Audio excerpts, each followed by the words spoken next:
When the Johnsons put out an ad for a live-in child carekeeper, they received dozens of responses.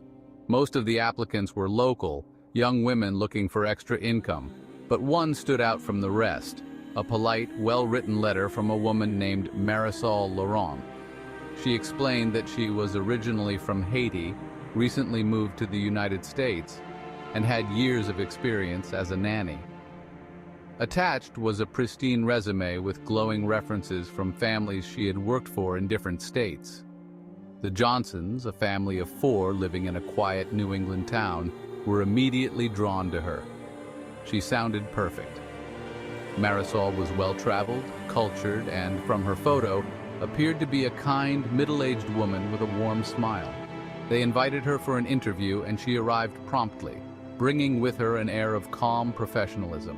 She was charming, poised, and had a gentle way with their 2 children, Ethan and Lily, ages 5 and 7. Within a few hours, she had already captivated the children with stories from distant lands and traditional games that left them giggling with delight. Her dark eyes sparkled with kindness, and the Johnsons felt they had found the perfect caregiver. She moved into their guest room the following week.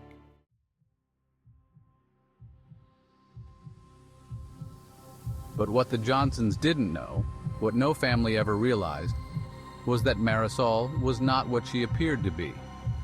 Behind her charm and gentle demeanor was an ancient evil, rooted deep in dark practices passed down through her family for generations.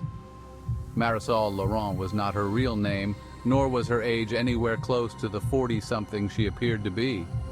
She had walked the earth for nearly a century, traveling across the United States, posing as a caretaker and stealing the souls of the children she was entrusted with, using them to maintain her youth and beauty.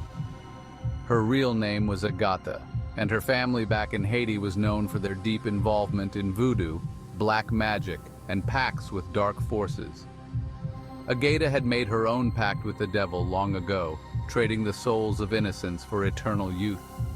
She had honed her craft over decades, using charm and deceit to infiltrate homes, building a spotless reputation that made her impossible to suspect. Children, however, sensed her true nature. They would feel the coldness in her touch, see the shadows that lurked in her eyes. But whenever they tried to warn their parents, they were dismissed as being silly or overly imaginative. And so Agatha moved from family to family, unnoticed and undeterred.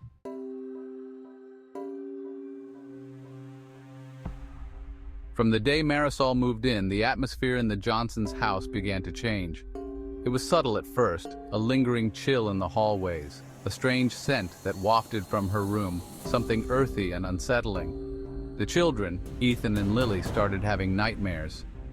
Ethan spoke of shadows that whispered from the corners of his room. Lily complained of seeing a dark figure standing at the foot of her bed each night. The Johnsons chalked it up to the children's overactive imaginations, reassuring them that they were safe. Marisol, meanwhile, played her part perfectly. She cooked meals, tidied the house, and took the children to the park. She was attentive and kind, always ready with a warm hug or a comforting word. But whenever the children looked into her eyes, they saw something else, a flicker of darkness, a hint of malevolence lurking just beneath the surface of her smile. They avoided her touch whenever they could, but Marisol always found a way to gently place a hand on their shoulders, her fingers lingering just a second too long.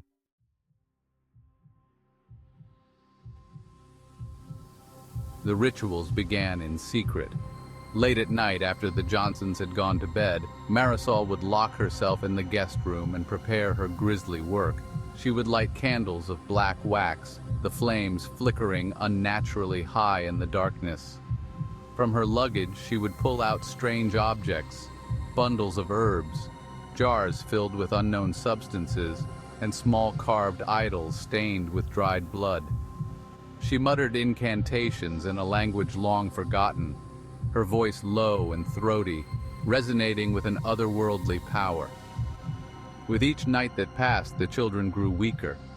They became pale and lethargic, their eyes ringed with shadows. Ethan complained of a constant coldness in his chest, while Lily developed a fever that no amount of medicine seemed to break. Marisol assured the Johnsons that it was simply a seasonal illness, promising to take extra care of the children until they recovered. The parents, exhausted and overwhelmed, gratefully accepted her help, oblivious to the evil that lurked within their home.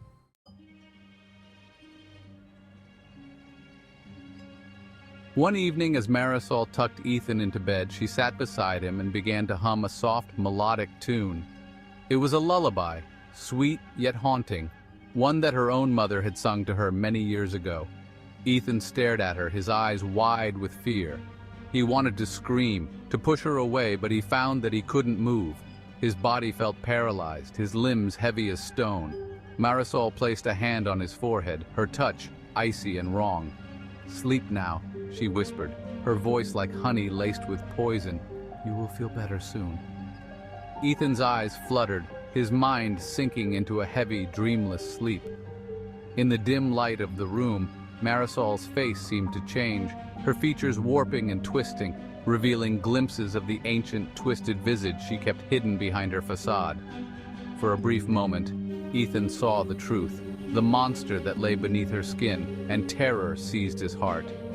But the darkness closed in around him, and he slipped into unconsciousness.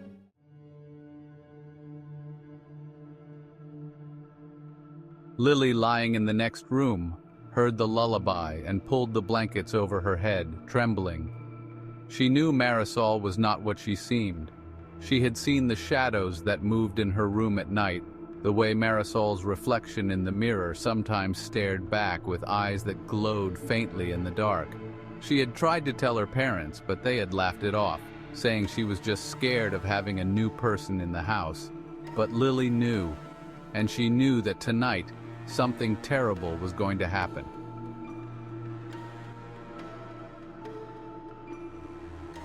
The next morning, Marisol announced that Ethan had fallen ill in the night and needed to rest. The Johnsons were distraught, but Marisol reassured them that she would look after him.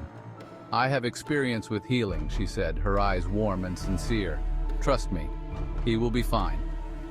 In reality, Ethan was already slipping away. Marisol had begun the final part of her ritual, the one that would sever his soul from his body and absorb it into herself. She had done this many times before, in different towns and cities across the country. Each time she grew younger, her vitality restored for another few decades. That afternoon, as she prepared a healing tea for Ethan, Lily watched from the doorway, clutching her favorite stuffed bear. She felt a surge of anger and fear, a determination that surprised even her. She had to stop Marisol, but how?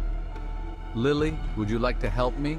Marisol asked sweetly, glancing up with a smile that didn't reach her eyes. "No," Lily whispered, taking a step back.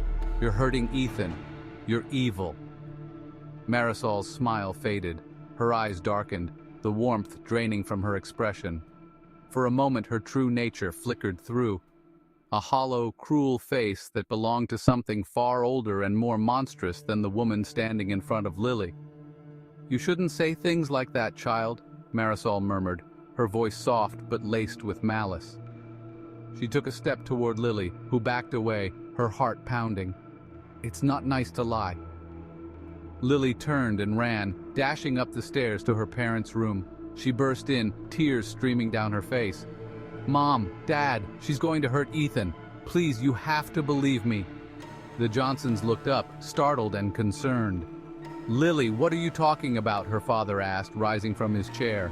"Marisol is taking care of you and Ethan. She's—" "No, she's not!" Lily screamed. "She's evil!"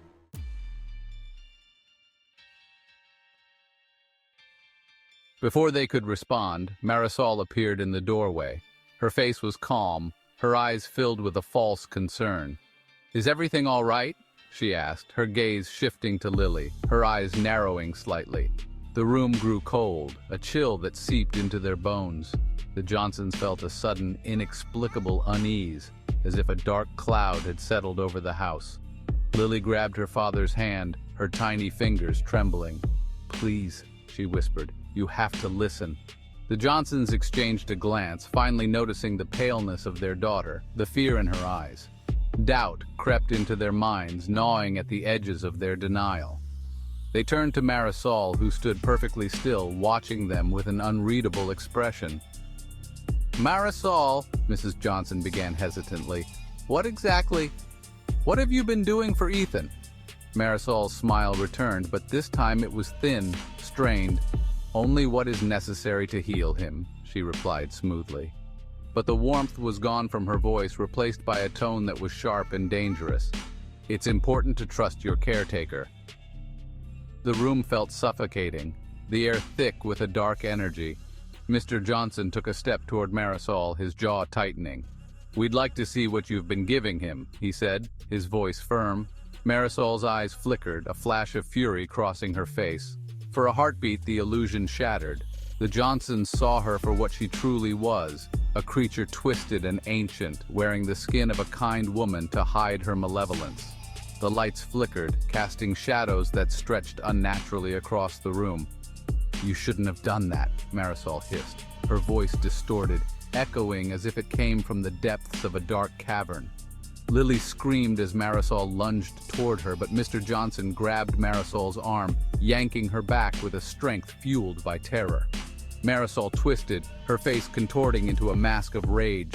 She let out a guttural snarl, the sound inhuman and vile. Mrs. Johnson rushed forward, grabbing Lily and pulling her back. "Run!" she screamed. "Get out of the house!"